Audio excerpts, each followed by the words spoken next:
안녕하세요. 보건복지부 국립정신건강센터 센터장 곽영숙입니다. 저희 센터에서는 매년 10월 10일 정신건강의 날을 맞이하여 많은 행사를 합니다. 이번에 그 행사의 일환으로 정신의학 석학이 이 시대에 주는 메시지라는 영상물을 제작하게 되었습니다. 그 어느 때보다도 요즘 정신건강이 중요한 화두로 떠오르고 있습니다.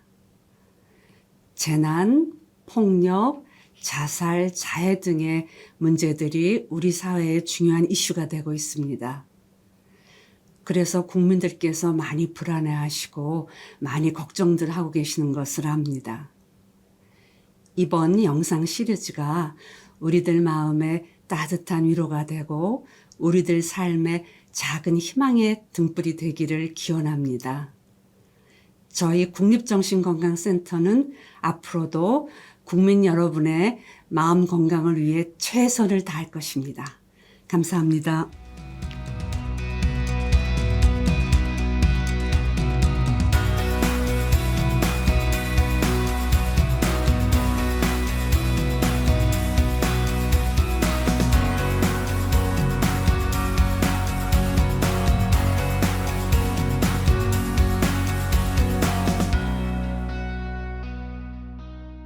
네, 오늘 진행을 맡은 카카오헬스케어 정신과 전문의 김수진입니다.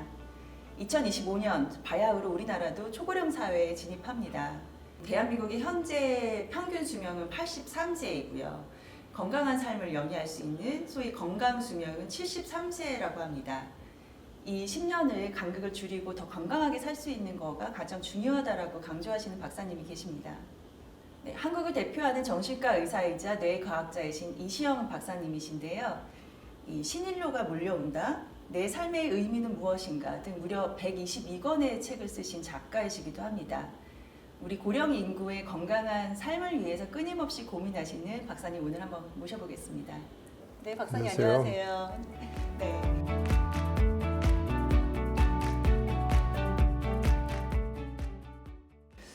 저 첫 질문에 무리한데 혹시 올해 연세가 어떻게 되시나요?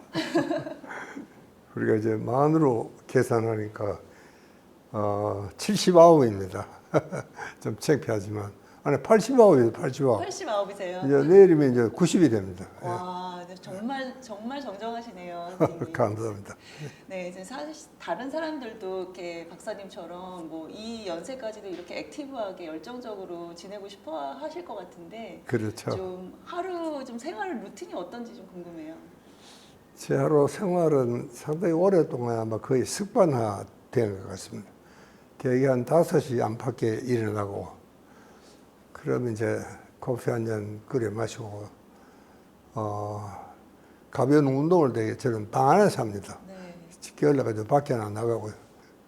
그리고 저 아침은 상당히 간단합니다. 저는 좀 소식을 하는 편이에요. 네. 그 전부터라도 그랬습니다. 네, 네. 그러니까 아침에는 그래도 이제 이 당근 주스 한 잔을 꼭 마십니다. 그 다음에는 아주 가벼운 채소 식당, 아침 샐러드 식단을 주로 이제 그렇게 아주 가볍게 먹는 게 내 아침입니다. 아주 간단하죠. 네. 그 다음에 이제 밤에 자는 거는 대개 한 10시쯤 뉴스 끝나면은 이제 자게 되면은 뭐 이런저런 생각하다 보면 한 10시 반은 잠들게 되죠. 그게 제 하루 전체적인 내 생활 리듬이 그렇습니다. 아직도 공부를 하세요? 무슨 공부를 하세요? 공부요. 그게 공부라는 게 그게 뭐 의사의 숙명입니다. 이 의학이라는 것은 뭐 해마다 다르잖아요. 그러니까 커피도 그전에 뭐 많이 마시면 안 된다 그러더니 요즘 또 마시라 그래요 또. 이게 진리가 바뀌는 거예요. 사실. 그러니까 이제 내 책도 그렇게 많이 써야 되는 이유도 그렇고 공부를 많이 해야 되는 것도 그렇고 공부를 한다기보다 그냥 잡지를 그냥 뒤적거리는 것이죠. 혹시 그동안에 뭐 바뀐 게 뭐 있나 없나 그런 걸 보기 위해서. 어떻게 이렇게 열심히 액티브하게 사실 수 있는 원동력이 되시나요? 그게 뭐 제가 아까 의사의 숙명이라고 그랬지만 의사들은 그렇게 하지 않으면 안 됩니다. 워낙 그 의학 발전이라는 게 빠르고 또 의학은 뭐 이게 사람 생명과 직결이 되는 문제니까 다른 건 좀 틀려도 괜찮아요. 근데 의학은 틀리면 안 되죠, 정말. 그러니까 이제 참 공부를 열심히 정말 할 수밖에 없는 그런 건 배경은 그렇습니다. 예. 네, 사람들이 병원에 안 가도 되게 한다. 이제 그런 의사로서 좀 알려주셨는데요. 네, 좀 그런 생각을 하게 되신 계기가 있으실까요? 그렇습니다. 실제로 이제 이 현대 의학은 치유보다도 예방 쪽입니다. 지금은 이제 확실히 이제 그 의학의 조류가 그렇게 바뀌어 가고 있는 겁니다. 그러나 저는 굉장히 그 정신과 수련을 할 때부터 야, 이거는 안 되는데 이렇게 해놨으니까 이 병이 생기는 건데 뭐 그 정도로 다 알고 있거든요. 요즘 뭐 건강에 대한 상식이 의사보다 더 많이 알잖아요, 그것도 다. 네.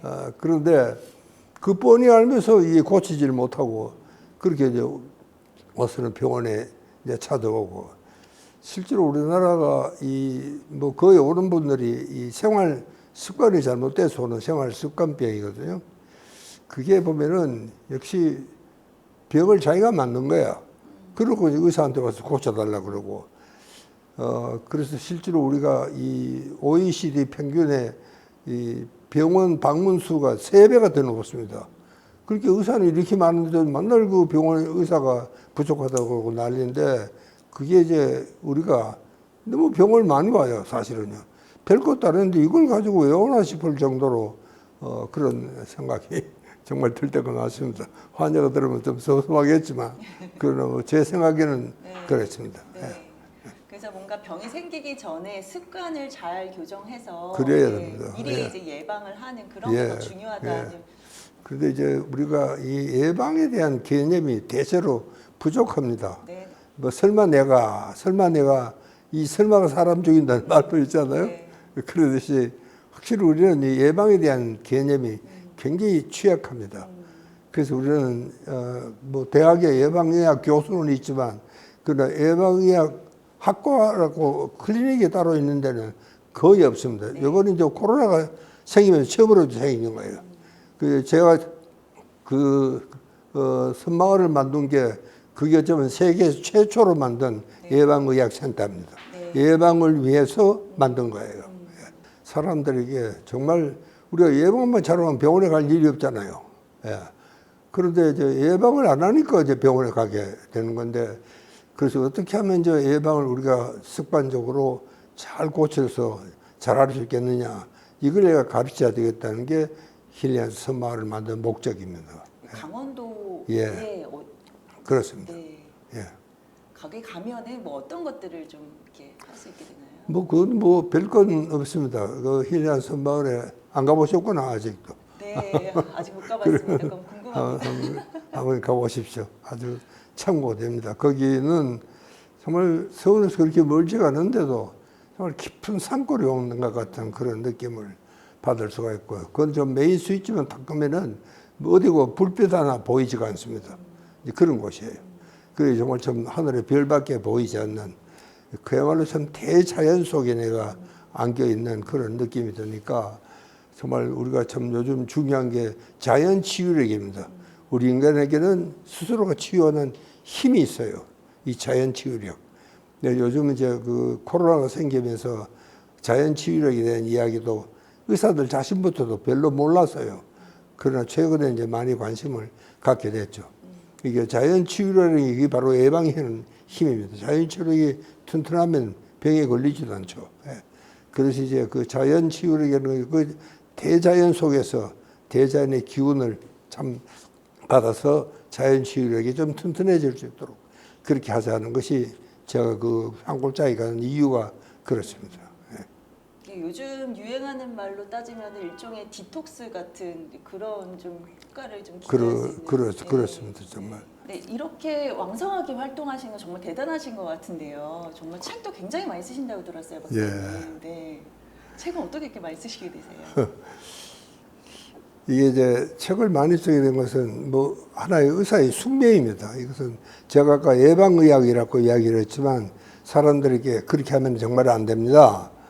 그걸 이제 우리가 의사로서 내가 충고를 하지 않으면 안 되는 뭐 그런 이제 딱한 사정이 있어서 책을 쓰게 되고 또 의학은 자꾸 바뀌니까 지난 한 몇 년 전에 쓴 책도 지금 읽어보면 정말 바보 같은 소리를 또 해놓은 거예요. 네. 그럼 내가 또 새로 쓰지 않으면 안 되게 되고. 그래서 저는 책을 뭐 그렇게 철저하게 검증을 하고 저는 그런 책은 아닙니다. 일반 독자들을 위한 거니까.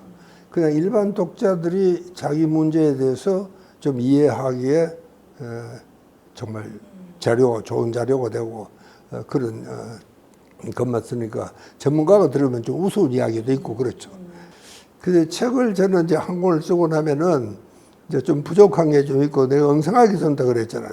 그러면 이제 우리가 보충하기 위해서 또 써야 되고 그래서 책을 정말 지금 이제 100권도 아마 넘을 거예요.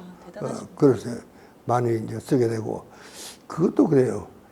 내가 이 책을 쓰게 되는 것 저도 이번에 코로나를 한 3년을 거의 우리 집에서 응가하다시피 했었잖아요. 집에서 먼저 근무를 하고 그동안에 제가 책을 3권을 썼어요. 그 3년 동안 갇혀 있으면서. 그러니까 그런 그게 저한테는 야 이제 그 나이에 뭘 쓴다고 생각하면 못 쓰지만 나는 아직도 천재망상증에 잔재가 조금 남아 있어요. 그러니까 이제 나는 쓸 수 있다. 나는 할 수 있다. 나는 이게 될까 하는 생각을 덜 하긴 했지만 그래도 그런 의심 때문에 내가 못 해본 것은 아직은 없는 것 같습니다. 일단 이제 한다 그러면 하는 거예요. 그러니까 이게 참 이 천재 망상이 아니고 진짜 너는 천재다.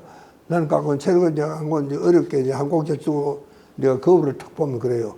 물론 아무도 없는 데서 그러지. 야, 넌 역시 천재야. 그러면요, 이 막혀있던 길이 트여진다니까? 그러면 다음에 쓸 글이 또 생각이 나고 그래요.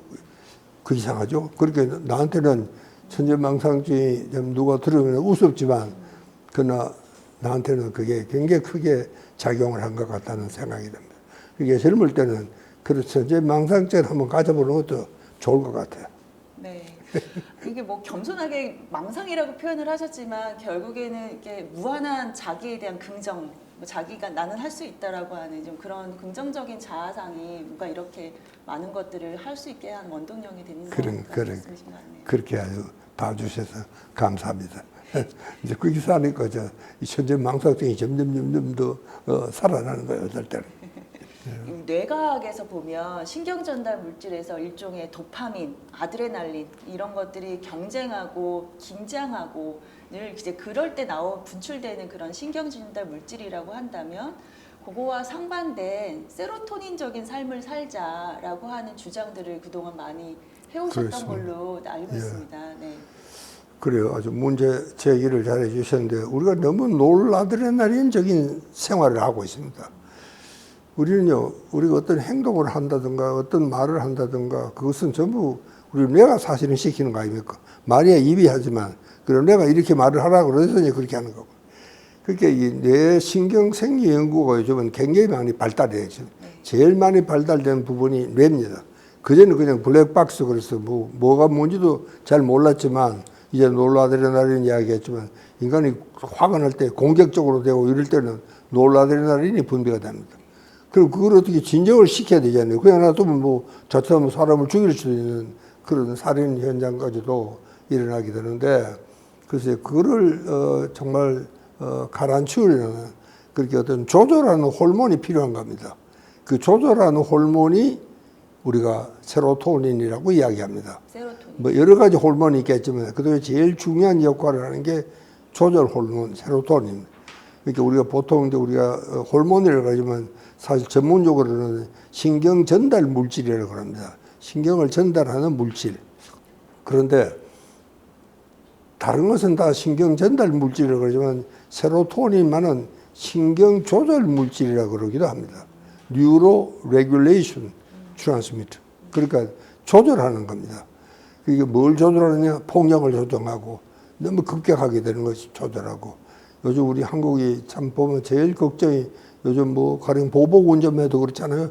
그거 별것도 아닌데 자기 좀 추월했다고 화가 나서 차를 세워가지고 고속도로 한복판에서 그러다가 큰 사고를 정말 냈던 그런 이야기도 내가 들었는데, 그러니까 이 사람이 참지를 못하는 겁니다. 이 참아야 될 경우에는 참아야 되거든요. 우리가 신경에서 무슨 이야기를 할 때는요, 주된 호르몬만 이야기하지 그것만 분비되는 건 물론 아닙니다. 이제 노르아드레날린이 분비될 때도 같이 공격성 호르몬은 같이 분비가 되는 겁니다. 세로토닌도 마찬가지예요. 그런데 이제 주로 세로토닌이 주된 작용을 하기 때문에 세로토닌이 여러 가지 그런 기능을 우리가 이야기를 하게 되는데, 실제로 저는 생각하기에 우리 한국에 제일 필요한 게 세로토닌이라는 생각을 했습니다. 그래서 이건 정말 하나의 국민 운동으로 이렇게 발전시켜 나가야 되겠다 하는 것이 제 생각이었습니다. 왜냐하면 이 세로토닌은 이제 조절해야 되니까 모든 걸 조절, 식욕 조절하는 거, 폭력성 조절하는 거, 공격성 조절하는 것, 뭐 혈압 조절하는 것, 그다음에 뭐 이 밥 먹는 거 조절하는 것, 이 모든 걸 조절하는 것은 세로토닌이 하는 일입니다. 그러니까 이걸 이제 조절해야지, 조절이 잘 돼야지 우선 폭력성이 줄어들고 좀 얌전해지고, 그다음에는 이제 정말 이 세로토닌은 이 평균 수준을 유지하게 되는 그런 작용을 하기 때문에, 예를 들면은 그렇게 조용해지니까 아이들이 굉장히 주의 집중력도 좋아지고 창조성도 좋아지고 공부도 잘 됩니다. 그래서 세로토닌은 일명 공부 호르몬이라는 말도 있습니다. 그래서 세로토닌이 높아져야지 공부가 잘 되고 주의 집중이 잘 되고 창의적으로 되고 이렇게 공부가 잘 되는 것이죠. 그러니까 이 세로토닌은 기능이 굉장히 많습니다. 그 다음에 또 하나는 이 항중력근을 이겨내는 힘이 있습니다. 이 미인 호르몬이라고 그러기도 합니다. 우리는 굉장한 중력을 받고 살고 있거든요. 그런데 그 중력을 이겨내는 힘이 세로토닌입니다. 그렇게 세로토닌은 공부 호르몬이라는 말도 있고, 미인 호르몬이라는 말도 있고, 행복 호르몬이라는 말도 있고, 그 다음에 이것은 또 이 다이어트 호르몬입니다. 우리가 이제 이 선생님들이 다이어트를 하는 프로그램에 들어가 보면 많은 경우 천천히 먹어라, 잘 씹어 먹어라, 그런 이야기를 많이 합니다. 네. 그건 왜냐하면은 우리가 잘 씹어 먹어야지 이 세로토닌 신경이 어디 있냐면 바로 우리 뒤통수에 여기 있습니다. 네. 여기 분포가 되어 있습니다. 이렇게 우리가 이 씹어 먹으면은 이게 씹는 이 작용이 바로 세로토닌 신경을 자극을 합니다. 그래서 세로토닌이 분비가 되는 거예요. 그러면 이제 이 세로토닌이 분비가 돼야지 식욕 조절이 됩니다. 식욕 조절. 이게 없으면 뭐 끝도 없이 계속 먹잖아요. 그러니까 이제 이 식욕 조절이 되는 것도 이게 이제 세로토닌의 기능입니다. 이게 뭐든지 우리가 세로토닌이 그렇게 중요하지만, 그럼 세로토닌이 어떻게 하면 분비가 되느냐? 리드미컬한 운동을 해야 됩니다. 리드미컬한 운동을. 씹는 것도 리드미컬한 운동 중에 하나죠. 그렇게 우리가 이렇게 운동을 하면, 이 북을 치는 것도 전형적인 리드미컬한 운동이죠. 이게 북을 치면은 스트레스 해소도 되지만, 실제로 아이들이 굉장히 마음이 정말 편안해서, 그리고 아이들이 공부가 잘 되고 그렇습니다. 그래서 우리가 처음 이제 시작한 게 영주에서 시작을 했는데, 영주 영광중학교에서 시작을 했는데, 거기에서 이제 전국적으로 돼서 저 고등학교도 아주 한 기업에서 아주 원조를 잘 해주셨어요. 한 학교 보통 창업하는데 북에 15개가 필요하고, 또 북가르치는 선생님도 필요하고, 한 2천만 원이 필요합니다. 뭐 내가 그 돈이 없잖아요. 그런데 참 아주 참 좋은 기업에서 잘 도와주셔가지고 우리가 지금까지 한 230개 중학교에서 세로토닌 드럼 클럽을 하고 있습니다. 그리고 그 1회 졸업생이 올해 막 졸업을 했어요. 졸업을 해서 군대에 갔다가 이제 돌아왔어요. 그래도 참 영주에서는 참 고맙게도 이 아이들을 위해서 다른 데 보내면 안 된다. 이 아이들이 세로토닌 예술단이라는 걸 만들어가지고 굉장히 참 활동을 많이 하고 있습니다. 그래서 이 아이들을 위한 연주 무대도 만들어주고, 공연장도 만들어주고, 사무실도 만들어주고, 영주시에서는 참 고마운 일을 많이 하고 있습니다. 그 저도 영주를 자주 가는 편입니다. 그 덕분에 내가 영주 명예 시민이 됐어요. 그렇게 이제는 정말 거기서뿐만 아니고 이제 전국적으로 세로토닌은 이거는 뭐 그렇게 어렵게 공부를 할 것도 없습니다. 요즘 보면 뭐 오케스트라로 배우는 아이들도 네. 있고 뭐 그런데 그 사실 상당히 어렵습니다. 이 바이올린 이게 뭐 하루 이틀만 되는 게 아니잖아요. 그런데 이게 북은요 아무나 합니다. 이게 아무것도 가르치지 않아도 그냥 또 이제 또 들어가면 이게 이상해요. 그 우리 한국 사람들이 아마 본성인 것 같아요. 이게 한 20분, 30분 지나면요. 그 여러 사람들 지멋대로 치던 게 이 리듬이 탁 살아나와요. 쿵짝쿵짝쿵짝. 그 참 이상해요. 어떻게 돼서 그게 그렇게 되냐. 약속을 한 것도 아니에요. 그게 그렇게 된다고요.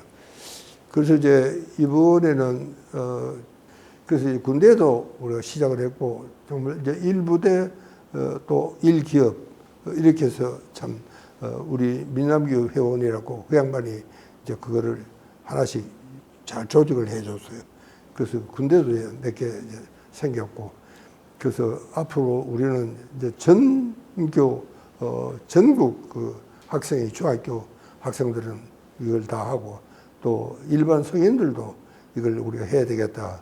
지금 그렇게 해서 참 이게 아래 국민운동으로 전개될 그런 차이 있습니다. 예. 잘 좀 도와주십시오. 네. 어디 가서든지 세로토닌 이야기를 자주 좀 해주십시오.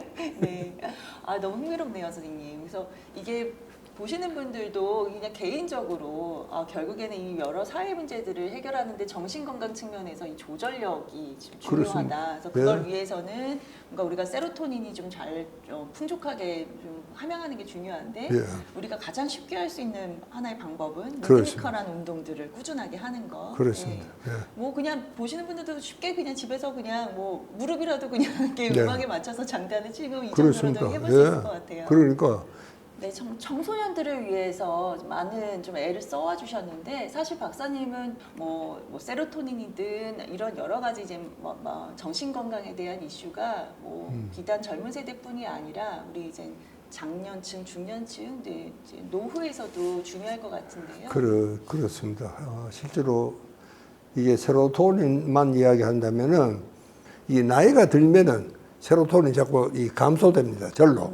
나이하고 세로토닌 양하고는 직접 이 반비례 합니다. 네. 나이가 들면 들수록 세로토닌 양은 떨어지고. 그래서 이제 나이가 들면은 아무래도 이제 우울해지고 고독해지고 사실 꼭 그렇지도 않은데 자기가 자꾸 그렇게 생각을 하는 거예요. 이 세로토닌이 부족하면은 부정적인 생각을 많이 하게 됩니다. 네. 그렇게 말하면 이게 더 심해지면은 우리 우울증이 오잖아요. 네. 그리고 세로토닌이 부족하면은 우울증이 온다. 이건 뭐 기본이거든요. 그 정신과 의사들이 약을 처방할 때는 우울증 환자들에게 제일 처방하는 게 세로토닌을 올려주는 약을 하는 겁니다. 항우울제가 대부분 예. 그런 성분. 근데 그거 자체가요. 우리 이 몸에 우리 전뇌에 부족했던 세로토닌을 올려주는 게 아니고, 그걸 뭐 설명하려면 좀 복잡한데, 세로토닌은 워낙 귀한 물질이기 때문에 이게 일단 분비가 되면 다시 또 재흡수를 해버립니다. 네, 재활용하는. 예, 다시 재흡수를 하는데 그 재흡수하는 걸 방해를 하는 겁니다. 예, 그래서 우리가 SSRI라 그러는데 그 방해하는 그 작용을 하는 약을 주는 겁니다. 네. 그렇게 함으로써 세로토닌이 많은 세로토닌이 그 아래 신경으로 전달이 좀 돼서 이 기능을 발휘할 수 있도록 그렇게 도와주는. 그런데 이 세로토닌은 이제 부작용이 있습니다. 무슨 약든 뭐 다 그렇겠죠. 네. 그러니까 이제 주로 이제 흔한 부작용은 특히 여성들인 경우에는 이 손이 좀 떨리기도 하고 또 이게 다이어트에도 문제가 생겨가지고 이제 살이 찌는다는 사람들도 좀 있고요. 그다음에 굉장히 목이 마릅니다. 목이 말라가지고 대화를 하는데도 굉장히 그 아주 거칠기도 하고 잘 안 되고 이런 그 부작용 때문에 잘 먹질 않아요. 그리고 실제로 우울증이라고 이제 진단이 되면은 대충 한 6개월에서 9개월은 먹어야 됩니다. 6개월에서 9개월은요. 근데 그동안에 그거를 다 먹는 환자들은 그렇게 많지가 않습니다. 그것만 다 먹으면 그래도 괜찮아지는데 그걸 이제 안 먹으니까 이제 문제가 생기죠. 그러니까 이제 제일 중요한 것은 역시 이제 자연적인 방법으로 세로토닌을 올려야 된다. 이게 제일 중요한 숙제입니다. 그래서 우리가 이 세로토닌을 만드는 원료는 트립토판이라는 필수 아미노산이 있습니다. 네. 이제 그런 걸 이제 많이 먹어야 되는데, 그러면 그게 재료가 부족하면 세로토닌 부족할 거 아닙니까? 그런 일은 없습니다. 우리 평소에 먹는 걸 먹으면은 그 속에 충분한 트립토판이 있습니다. 네. 원료가 부족해서 세로토닌을 못 만드는 법은 없습니다. 우리 일반 식사 중에도 다 포함이 되어 있습니다. 네. 근데 문제는 이제 그게 뇌 속으로 들어가서 이제 세로토닌을 바뀌어야 되거든요. 네.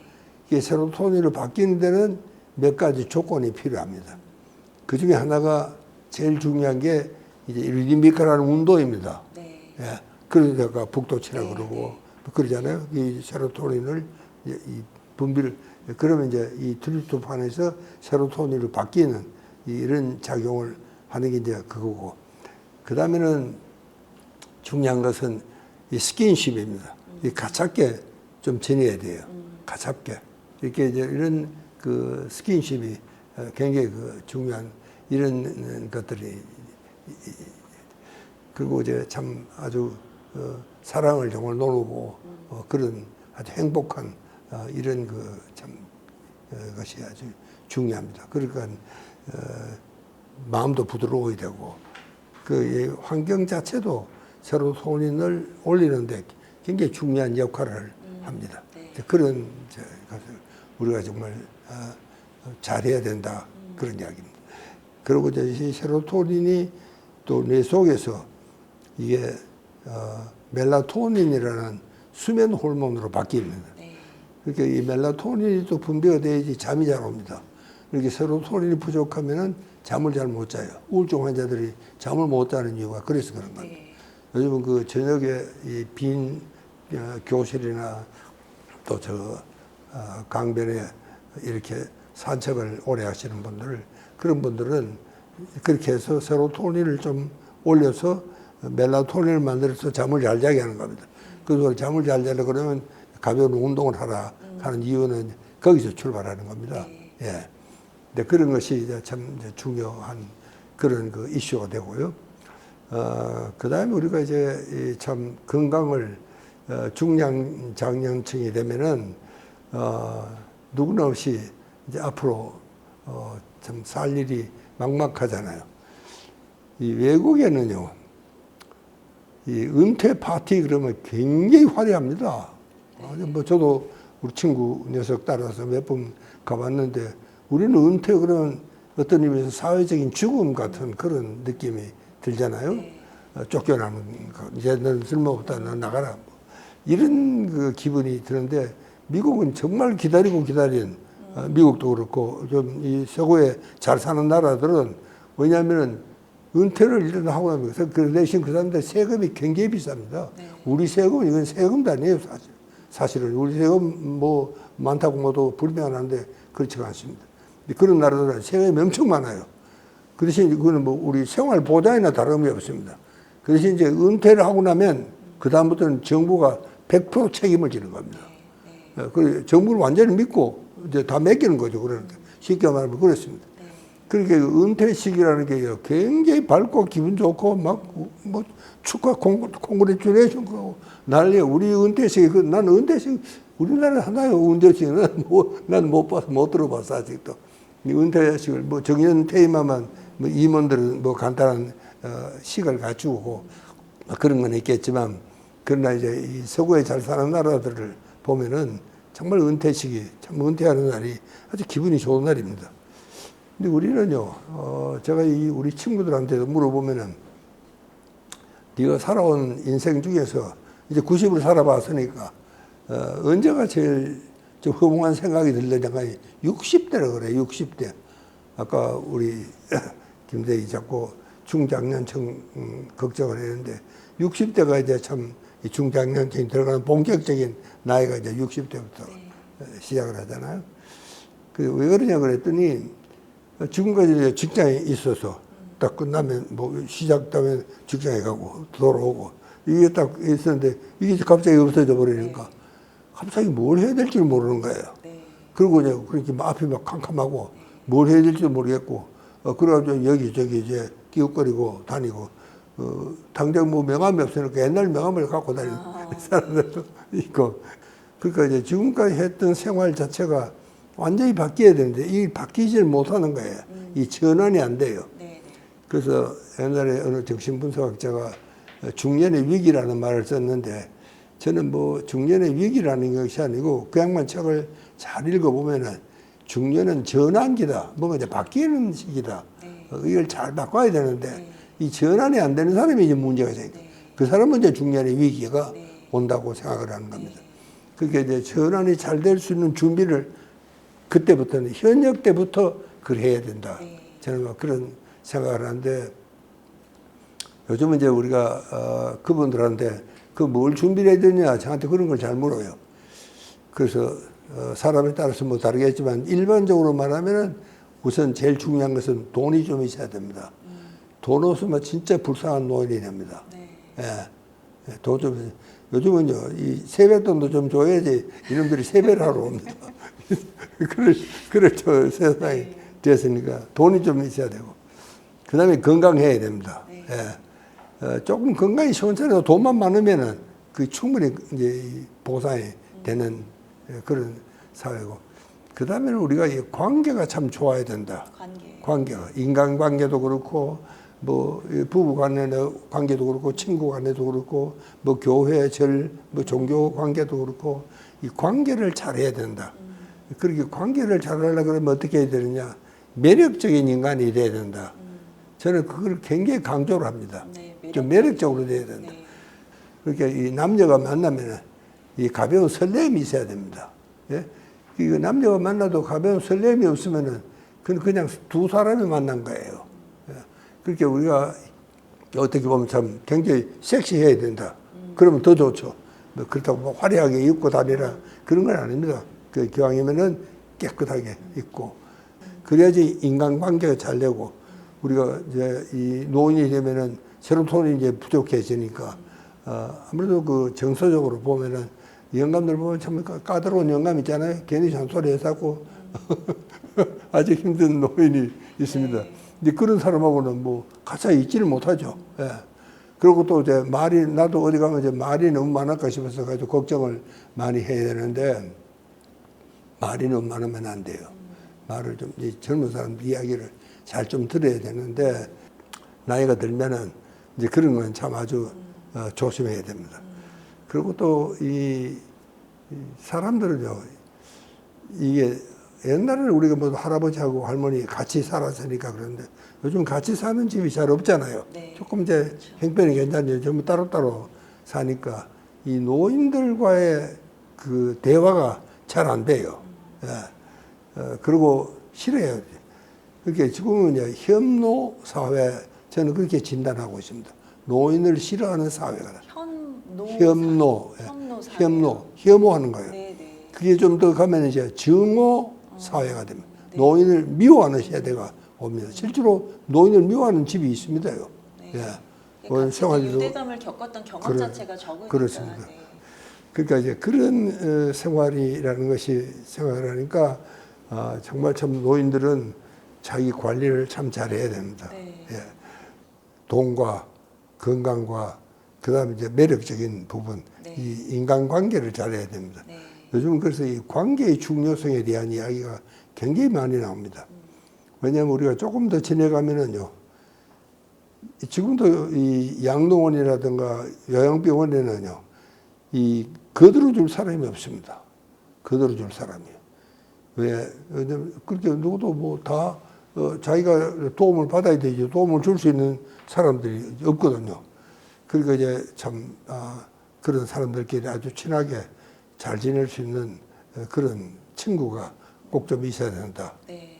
그게 또 어떻게 한편 보면 유연성인 것 같아요, 박사님. 유연성인 것 같아요. 플렉서빌리티가 어떻게 보면 세로토닌이 부족해지면서 점점 유연성이 잃어가고 내가 맞다라고 생각한 거에 있어서 다른 생각으로 잘 수정이 안 되거나 이런 것들이 아까 말씀하셨던 그 이제 멋지게 늙어가는 방법으로서의 매력적인 사람이 되자라고 하는 거가 이렇게 정갈하게 항상 이제 생기를 유지하고 또 그런 입을 무겁게 하고 귀를 열고 젊은 사람들과 더 잘 교류하기 위해서 더 그래서 좀 듣는 자세를 많이 가져주는 거가 그래요. 어떻게 요즘 보면 참, 유연성을 계속 잘 유지해야 된다라고 하는 예. 비슷한 말씀이신 것 같습니다. 요즘 참 이 꼰대라는 말이 저도 어디 가면 이 꼰대가 될까봐 상당히 조심을 하는 그런 그 편인데 그렇습니다. 이 참 나이가 들면은 자기가 경험했던 이야기를 후배에게 전해주고 싶은 굉장히 그런 욕망이 강해집니다. 네. 그거는 뭐 이제 노인하고 지내려 그러면 해서 그런 부분은 좀 양보하고 들어줄 수밖에 없겠다 하는 생각입니다. 뭐 내가 들어도 아이고 젊어 또 똑같은 소리 또 하는구나 싶은데 그 젊은 사람이 들으면 얼마나 답답하겠어요. 전 뭐 그거는 그런 대로 이해를 우리가 할 수밖에 없고 이 생리적으로 그렇게 되는 겁니다. 이 대뇌 생리가 그렇게 되어 가는 겁니다. 그게 특히 이제 우리가 참 조심해야 될 게 나이가 들면은 이 전두엽 관리를 잘 해야 됩니다. 네. 전두엽 관리가요. 제가 이 전두엽 관리라는 말을 하면 사람들이 잘 못 알아듣는 것 같은데 우리 뇌에는 뭐 전두엽, 후두엽 이렇게 갈라 있잖아요. 근데 이 전두엽이 굉장히 큽니다. 제일 큽니다. 그러니까 이 전두엽이 있어서 인간이 인간스러운 인간이 되는 겁니다. 전두엽이 요 전두 앞부분 예, 앞부분이 이마 네. 뒤에 이 부분이 제일 중요합니다. 예. 그러니까 우리가 참 이 고등 감정이라든가 사고라든가 판단이라든가 윤리관이라든가 도덕관 이런 모든 것들은 전두엽이 관리하는 겁니다. 가장 고차원적인 기능 그렇습니다. 예. 그러니까 이 전두엽 관리를 잘못하면은 이게 정말 참 큰 문제가 일어나기 쉽죠. 그래서 이 전두엽은 우리가 다른 한 70대가 되면은 다른 신경도 되게 그렇습니다만은 70대가 되면은 전두엽 관리를 잘못하면 전두엽 30%가 위축이 된다 그래요. 네. 정확히는 29%, 그다음에 통계는 그렇습니다. 네. 한 30%가 위축이 된다 그러니까 전두엽이 갖고 위축이 되면 기능이 그만큼 떨어진다는 이야기거든요. 네. 그렇게 인간스럽지가 못하게 되는 거예요. 이렇게 아주 인간스러운 고급 판단이라든가 고급 감정이라든가 이런 것들이 완전히 무너지는 것과 마찬가지입니다. 그러니까 이 전두엽 관리는 정말 제가 아직도 글을 쓸 수 있다는 것도 전두엽이 시원찮으면 글이 되지가 않습니다. 누가 봐도 뭐 왔다 갔다 하고 뭐 네. 그건 쓴다고 써도 그 글이 아닌 거예요. 그래도 아직도 저는 뭐 글을 쓰고 출판을 하고 그 출판사에서 또 그 요즘은 출판사에 그 젊은 직원들이 많아요. 탁 보고 요즘 젊은 사람들 감각에 맞게 그 내용에 맞게 정말 그건 참 잘하거든요. 그것이 뭐 내 문장 자체가 완전히 허물어지는 게 아니고 내가 이야기하려는 주제는 다 살리면서 그렇게 할 수 있다는 걸 보면은 아직도 저는 전두엽은 괜찮다 그런 생각을 하는 겁니다. 실제 전두엽. 전두엽이 괜찮아야 돼요. 이 전두엽이 시원찮으면 정말 저 문제가 됩니다. 그러니까 하는 게 뒤에 이런 측두엽이나 두정엽이나 이런 데는 웬만해서 그렇게 빨리 뭐 늙거나 그렇지가 않습니다. 네. 그러나 이건 안 쓰면 늙는 겁니다. 이 안 쓰면 안 되거든요. 이게 적절한 항상 자극과 그런 것이 주어져야 됩니다. 네, 말씀처럼 정말 전두엽 관리가 중요한데 저희 박사님처럼 이렇게 책 쓰시는 걸 아무나 할 수는 없잖아요. 저희들은 손쉽게 좀 이런 전두엽을 잘 관리하는 방법이 있을까요? 또는 이렇게 좀 잘 늙어가는 방법 어떤 게 있을까요? 그렇습니다. 이게 우리가 공부 그러면 전부 책상에 앉아서 하는 그것만 자꾸 생각하고 학교 다닐 때 생각이 그게 자꾸 떠오르니까 막 그런 것 같은데 실제로 공부라는 것은 그렇지 않습니다. 가령 우리가 만날 다니는 전철 말고 낯선 전철에 한번 내려보십시오. 공부를 해야 됩니다. 순간적으로. 낯선 곳에 가거나. 전혀 낯선 데 아닙니까? 야, 서울에 이런 데가 있나 깜짝 놀랄 정도로. 예. 새로운 그러면 자극이 그게 되죠. 이제 뭐 골목도 낯설고 사람들도 낯설고 모든 게 낯서니까 그런 것도 공부입니다, 사실은요. 그러면 내가 여기서 어떻게 해야 되겠다. 그럼 여기서 내가 가령 뭐 밥을 한 그릇 사 먹으려면은 어디를 가야 돼? 자기가 만날 다른 데 것도 알잖아요. 양골 지어 있으니까. 이 낯선 데는 그런 게 아니거든요. 그러니까 여행을 가라고 그러지만 여행도 아무나 가는 게 아니니까 나는 그런 사람한테는 이 낯선 지하철에 한번 내려봐라. 그러면 그것도 훌륭한 공부가 된다. 이 전두엽 자극이 되잖아요. 그럼 이제 생각해 봐야 돼요. 야, 어디 여기도 한번 이 골목도 기웃거리고 저 골목도 기웃거리고 그렇게 하잖아요. 이렇게 공부라는 것을 우리는 자꾸 너무 어렵게 책상에 앉아서 아이들 수험 공부하듯이 머리를 짜매고 하는 그것만 생각하는데 그렇지 않습니다. 실제로 세계적인 위인들은 에디슨이라든가 또 아인슈타인이라든가 그런 사람들은 뭐 학교 근처도 보고 쫓겨났잖아요. 학교에서 넌 안 돼. 쫓겨나다. 그런 사람들 뭐 어떻게 뭐 그렇게 되느냐. 그러니까 사실은 우리가 정말 그 낯선 지하철에 내리는 것도 공부가 된다. 이게 자극이 되는 겁니다. 전두엽이. 그러니까 이제 안 하는 것도 사실은 한번 해봐야 되는 것도 그런 겁니다.